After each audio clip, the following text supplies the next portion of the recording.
And I also understand that one of the complications is the Europeans, who are very dependent on the Russians for energy supply and business relationships.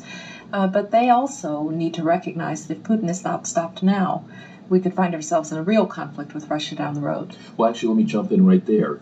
Germany, arguably the strongest power in Europe, at least economically. Right. There's been criticism that Angela Merkel and others haven't been aggressive enough. What do you think of that? Do you think Germany's been as aggressive as they should be? I'm quite an admirer of Chancellor Merkel, and I heard her statement when she was with President Obama in Washington. I thought it was a very good statement. But now we need to have tougher sanctions, and I'm afraid at some point this is going to probably have to involve oil and gas.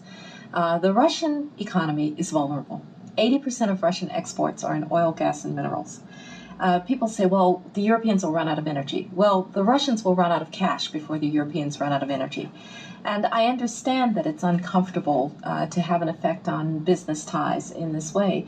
But this is one of the few instruments that we have. Over the long run, you simply want to change the structure of energy dependence. You want to depend more on the North American energy platform, the tremendous bounty of oil and gas that we're finding in North America. You want to have pipelines that don't go through Ukraine and Russia. For years, we've tried to get the Europeans to be interested in different pipeline routes. It's time to do that.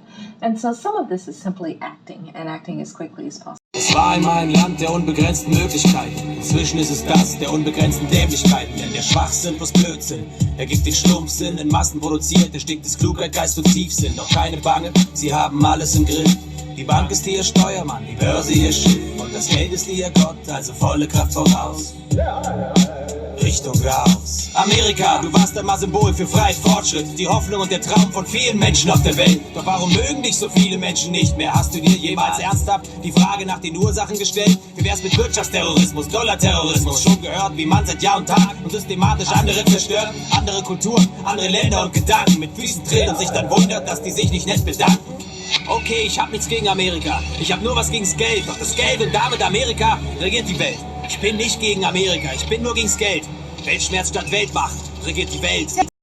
2004 schrieb ich diesen Song Nichts gegen Amerika auf meinem Doppelalbum Körper und Geist, Schicksal und Glück ist er zu finden, und hier auch verlinke ich das Musikvideo, habe ich selbst zusammengeschnitten mit vielen, vielen Puzzleteilen. Ein spannendes Lied, nicht anti-amerikanisch, sondern amerikakritisch, und das sollte man sein in jede Richtung auf dieser Welt. Jedes System, jedes Land hat seine Vor- und Nachteile. Wir sollten zusammen miteinander leben.